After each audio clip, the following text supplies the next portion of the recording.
Bonjour, je suis Guillaume Parizeau, chasseur de bonnes actions. Le communautaire, ça me tient à cœur. J'en mange. À chaque semaine, on va aller à la rencontre d'organismes pour rencontrer des gens formidables. Êtes-vous prêts? C'est parti.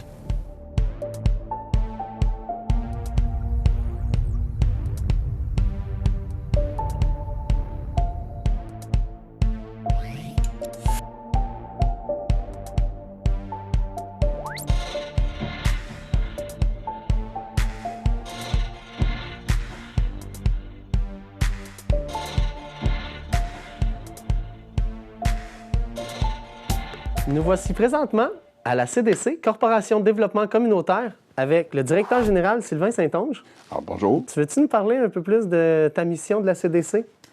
Une CDC, c'est une corporation de développement communautaire. C'est un modèle qui existe dans 65 territoires. Du territoire, parce que ça peut être une MRC, une ville, un quartier. Alors, ici, c'est la MRC de Drummond. Les CDC sont des regroupements d'organismes communautaires du territoire visé. Donc, nous, c'est les groupes de la MRC de Drummond. Et une CDC, toutes les CDC ont le même mandat, c'est de regrouper les organismes communautaires et favoriser leur participation au développement socio-économique de leur communauté. Les services que peuvent offrir une CDC pour leurs membres, exemple. Je vais y aller plus sur la CDC de Drummond parce que, justement, une CDC, ça s'adapte à sa communauté.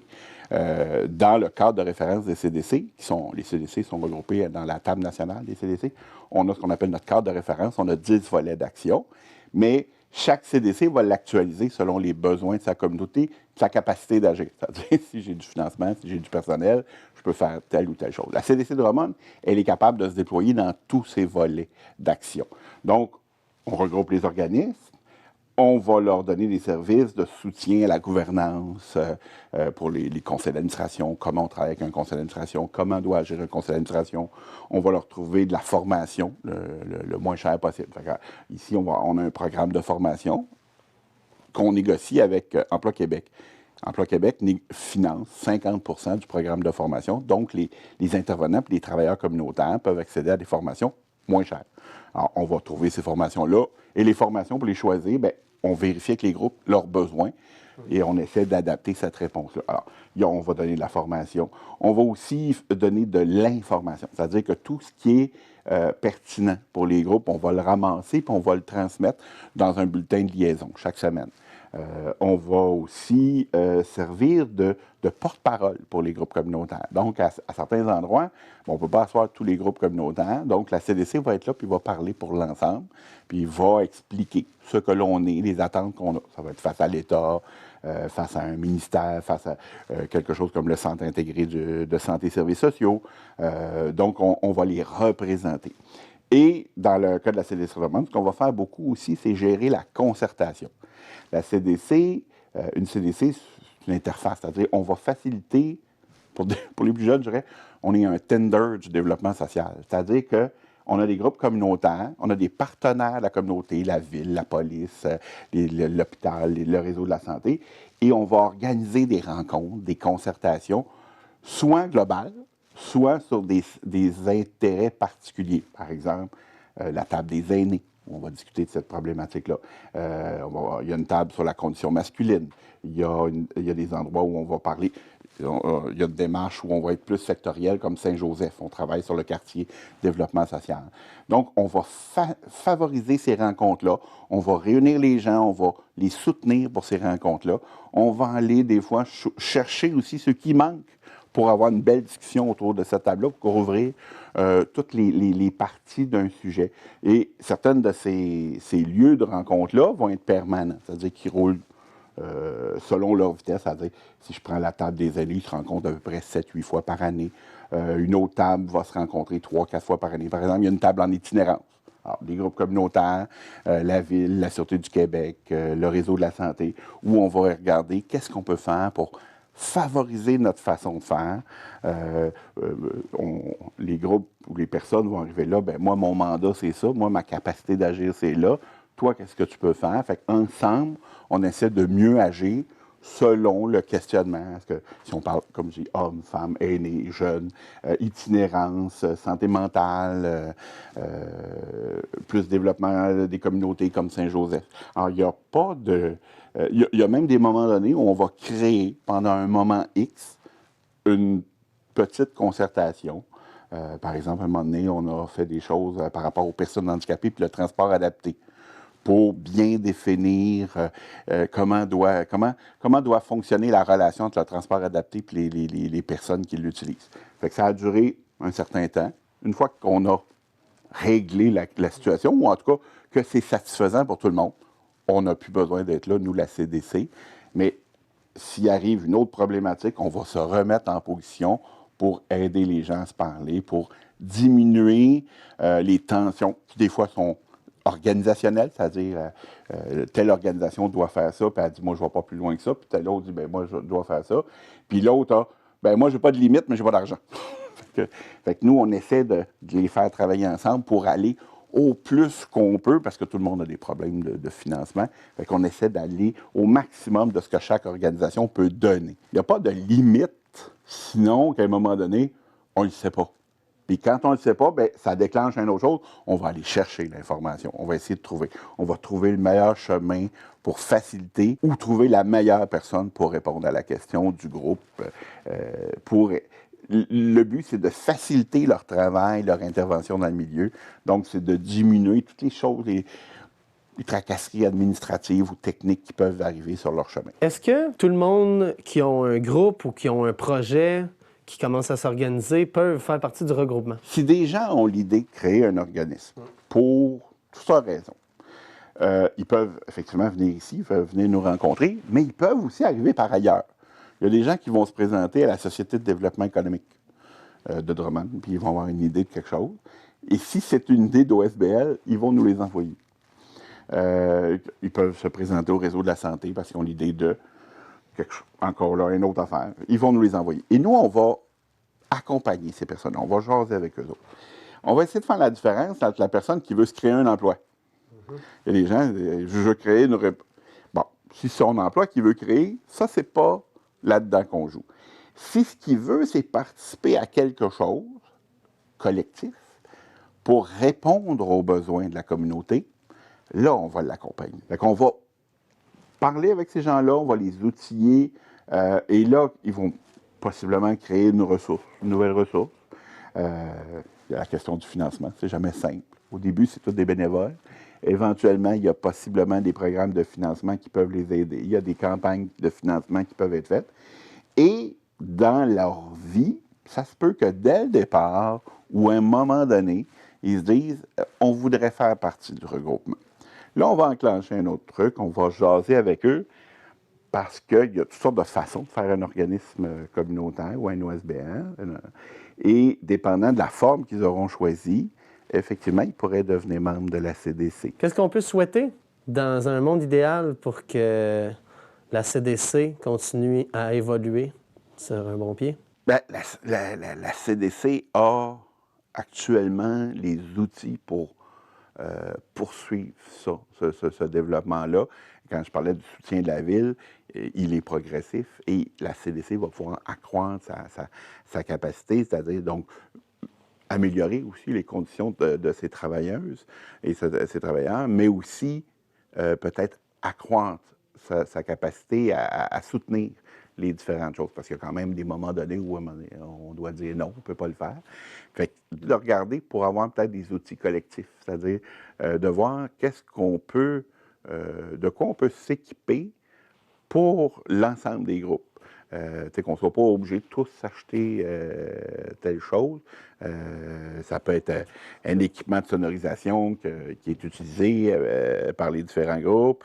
Ça peut être du matériel qui sert dans certaines animations. On en a déjà un peu de ces choses-là, puis quand un groupe a besoin, éventuellement aussi d'avoir peut-être un espace où on peut entreposer certaines choses. Puis pas juste pour nous, des fois aussi pour des citoyens. Il y a des gens qui se retrouvent en deux endroits, puis on est pris avec ça. Où est-ce qu'on met leurs meubles? Fait que c'est peut-être quelque chose qui pourrait être envisagé, d'avoir un équipement collectif qui nous permet ça. Aussi quelque chose pour travailler la visibilité commune des groupes. Il y a des outils sociaux et des réseaux sociaux qui sont là maintenant, puis qu'on pourrait peut-être utiliser pour une meilleure connaissance justement de tout le monde. Puis ça, c'est des choses à travailler. C'est très apprécié. Merci d'avoir pris du temps avec moi. Passe une belle fin de journée. Merci encore. Merci beaucoup. Bonne journée.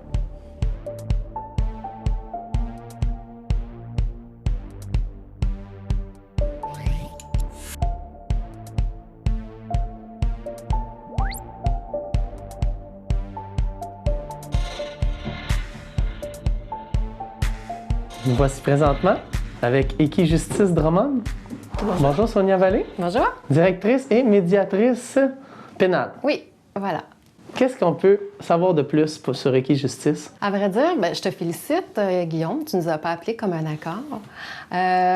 Mais tu ne t'aurais pas trompé non plus en nous appelant comme un accord. On porte encore ce nom-là. Mais comme un accord fait partie du réseau de justice réparatrice et de médiation citoyenne, ce qui fait qu'on est 23 organismes membres qui se sont dotés d'une image de marque commune. Et ce qui fait que, présentement, nous, à Drummondville, on s'appelle maintenant Équijustice Drummond.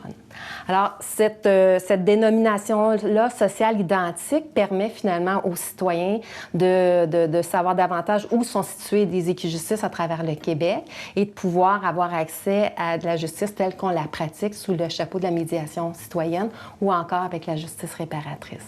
Alors, on a une mission commune et on a des activités communes pour l'ensemble des 23 Équijustice à travers le Québec. Quelle est votre mission, justement? Bien, notre mission, c'est vraiment de favoriser le développement d'une justice équitable et accessible à tous, qui permet finalement aux personnes de pouvoir s'engager dans la gestion des difficultés qu'ils vivent en collectivité, tout en étant accompagnés dans le respect de leurs droits et également de leurs différences. Fait que cette mission-là va nous accompagner autant si on travaille dans le cadre légal que tout le travail qu'on fait en amont, c'est-à-dire lorsqu'on travaille à la prévention et à la gestion des conflits au sein de la communauté, mais avec des gens qui ne porteront pas plainte, par exemple. Que j'entends gestion de conflit. Vous faites de la médiation citoyenne. Veux-tu m'expliquer, s'il te plaît? Bien, à vrai dire, ça va faire 18 ans qu'on offre à la population de la MRC de Drummond un service de médiation citoyenne. Le service s'adresse, donc, comme je te le dis, à la population de la MRC pour des conflits reliés à un acte criminel, mais dont les gens ne souhaiteraient pas porter plainte plutôt, ou encore un conflit de voisinage, un conflit interpersonnel ou organisationnel. Alors, on a des médiateurs citoyens qui sont des bénévoles, qui sont formés et sont certifiés pour pouvoir agir à titre de médiateur. Alors, leur rôle, c'est vraiment, je te dirais, de s'assurer d'écouter les gens, de voir si, dans la démarche qui est proposée, si peut-être les gens réfléchissent à savoir s'ils veulent porter plainte ou pas, comment ils souhaitent que cette situation-là se dénoue. Et les médiateurs, leur rôle, c'est vraiment de les accompagner pour permettre une communication, un échange avec l'autre partie pour dénouer la situation. J'ai besoin d'un exemple. Là, je suis avec mon voisin, j'ai mis de la neige de son bord, fait que, mettons, il a cassé ma clôture. Je veux en jaser avec lui, j'aimerais entamer une démarche. Comment je fais? Bon, les gens qui vont appeler, il arrive qu'ils ont déjà essayé d'avoir une communication entre eux et la communication a été difficile. La personne ne souhaite pas porter plainte ou encore il n'y a pas matière à porter plainte parce qu'il n'y a pas d'acte criminel qui a été posé. Mais en même temps, cette personne-là souhaite aussi préserver ses liens avec son voisin.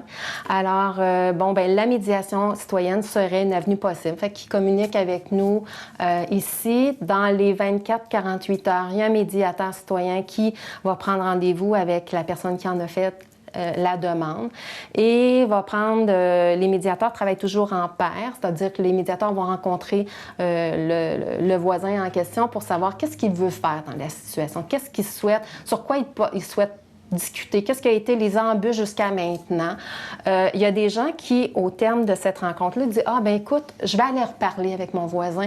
Vois-tu, vous m'avez permis de comprendre que peut-être il voit ça de façon différente de moi. Alors, je vais essayer de voir comment je pourrais construire de façon différente sans avoir accès à un processus qui va être mis en place. » Ou d'autres disent « Bien écoutez, je souhaite que vous m'accompagniez dans les échanges que je vais avoir avec mon voisin. » Alors, il y a des mécanismes qui sont convenus avec lui pour savoir comment on va rentrer en communication avec le voisin pour entamer un processus de médiation. Suite à ce que j'entends, est-ce que c'est possible vous travaillez plus avec les aînés aussi? Bien, c'est drôle que tu parles de ça. Depuis maintenant 1 an, on a investi tout ce qui est au niveau de la prévention auprès des personnes aînées. Alors, on est à faire la démystification entre qu'est-ce qu'un conflit, de l'intimidation ou encore de la maltraitance. Donc, on est dans les milieux de vie des personnes aînées. On offre donc des ateliers qui touchent autant les personnes qui vivent dans le milieu, mais également les administrateurs des lieux de résidence. Les médiateurs citoyens sont aussi associés à ce projet-là, parce que suite aux ateliers, il y a des gens qui peuvent dire, bien écoutez, moi je vis une situation où j'ai l'impression que je suis non pas en conflit, mais je suis intimidée, ou je voudrais avoir les services d'un médiateur citoyen. Donc, à chaque fois qu'on a la personne ici qui est embauchée à travailler avec les aînés, Francine, qui va dans les milieux de vie, bien, il y a un médiateur associé avec elle qui est là pour parler aussi avec elle du service de médiation citoyenne.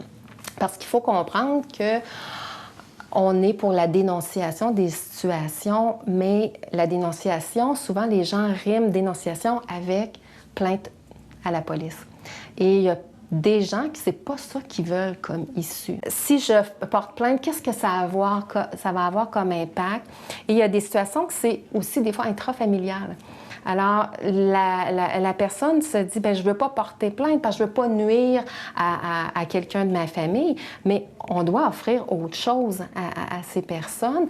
Et le processus dans lequel nous, on s'inscrit dans la médiation citoyenne et la justice réparatrice, ça vient répondre à certains besoins pour des personnes qui ne souhaitent pas utiliser le domaine de la justice pénale à ce moment-là. Alors, on a, par exemple, des citoyens qui ont envie de redonner à la communauté pour devenir bénévole avec vous. Est-ce que c'est n'importe qui peut suivre une formation, puis... En médiation citoyenne? Oui. Bien, la médiation citoyenne, il y a une formation de 21 heures. OK?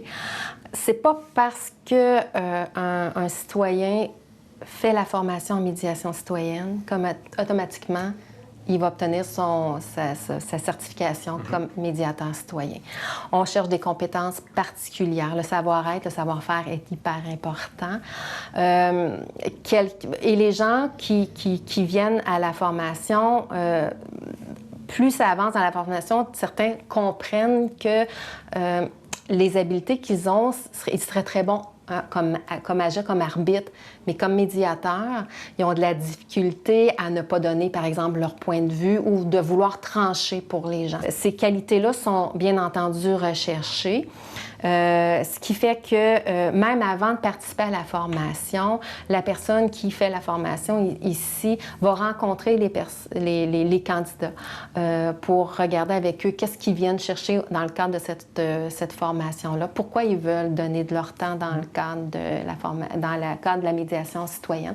Alors oui, c'est du bénévolat, mais c'est un peu un bénévolat spécialisé. Oui. Hein? Il y a effectivement, on accompagne des gens qui, pour eux, ce qu'ils sont en train de vivre, ça vient modifier leur comportement au quotidien, ça mine leur santé pour certains, leur nuit de sommeil. Alors, il y a ça qu'il faut considérer et donc il y a des habiletés humaines très importantes. L'écoute pour des médiateurs, c'est une qualité hyper importante, le non-jugement.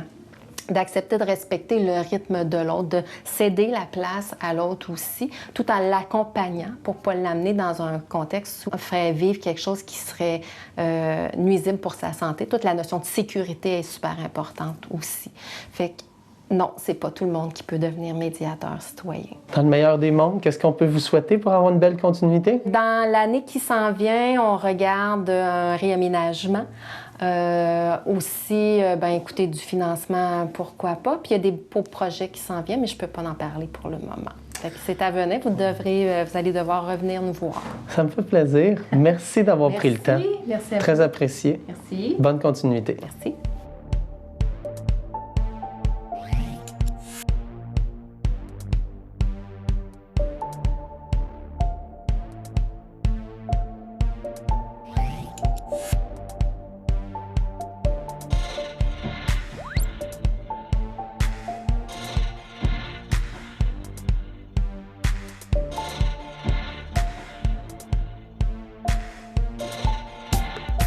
Nous voici présentement avec Action Location, avec la coordonnatrice, Natacha.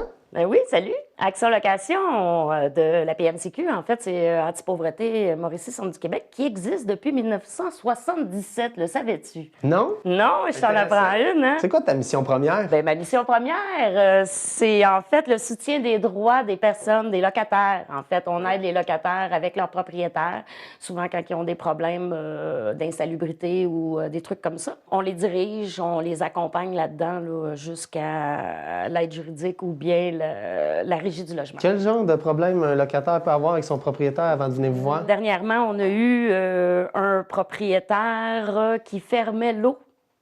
Il coupait l'eau à son locataire, donc le locataire n'avait pas d'eau. La moisissure dans les sous-sols ou quoi que ce soit, les propriétaires ne veulent pas réparer, ne veulent pas améliorer le logement, donc ils viennent nous voir. On monte des lettres avec eux, puis on les dirige vers la régie du logement s'il y a lieu. Fait qu'il y a du soutien pour eux. Oui, on est là pour eux. Êtes-vous là pour les propriétaires aussi? Non, pas du tout. Fait que vous faites un peu de médiation entre les deux? Oui, on fait de la médiation entre le propriétaire, souvent en envoyant des lettres. On monte des lettres avec les locataires pour y aller légalement, bien sûr. Et toi, ton rôle? Je coordonne les travaux compensatoires ici. On a le programme des travaux compensatoires.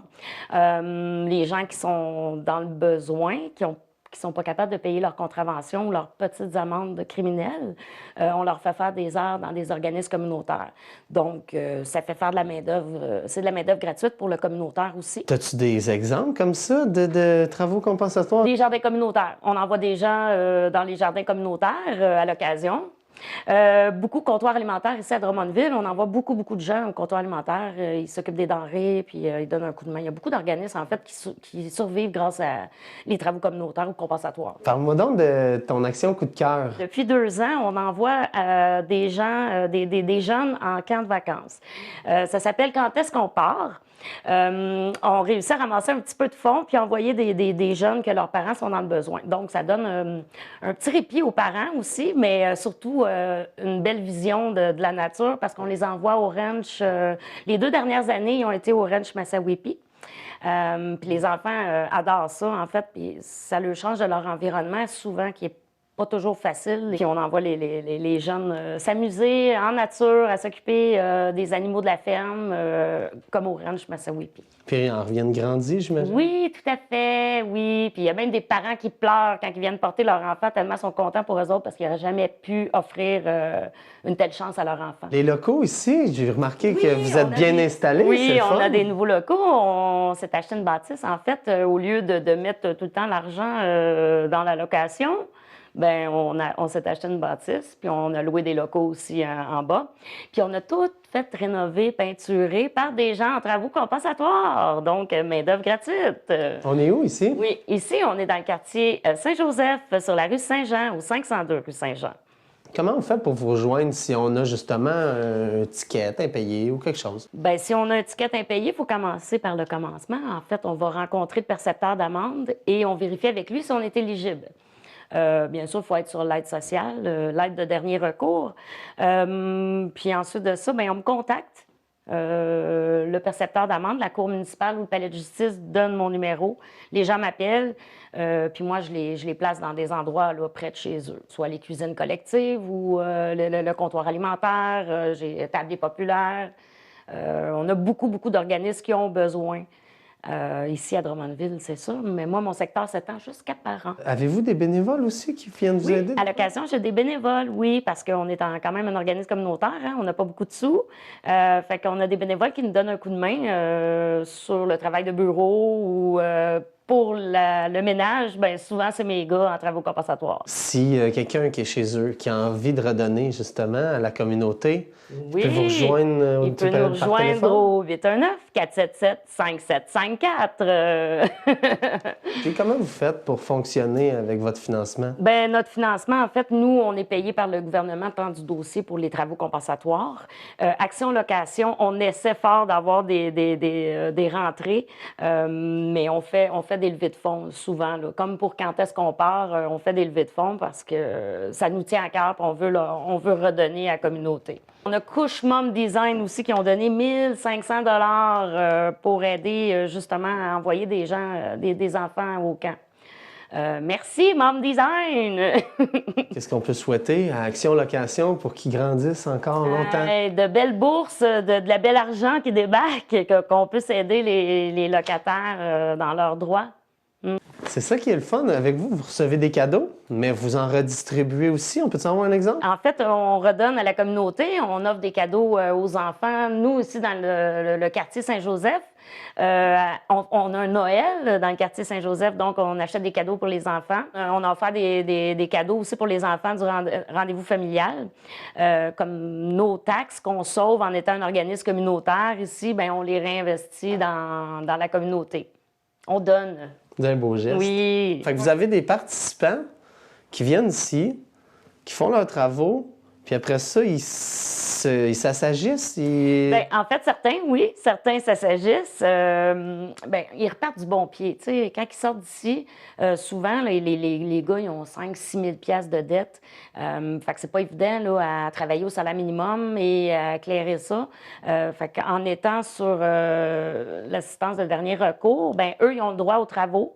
Fait qu'ils peuvent éclairer leur dette à la société. Puis quand ils repartent, bien, c'est plus facile, là. Tu peux avoir ton permis de conduire aussi plus facilement quand tu n'as pas de contravention.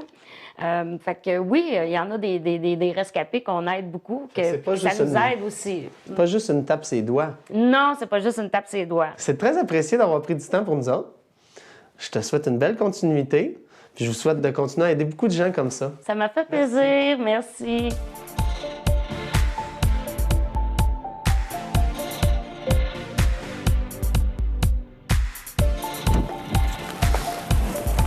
Alors, c'est ce qui conclut l'émission de cette semaine. Et surtout, n'oubliez pas qu'il y a des organismes semblables à ceux que nous avons rencontrés dans chaque région. Je vous dis à la prochaine chasse. Merci, bonne fin de journée.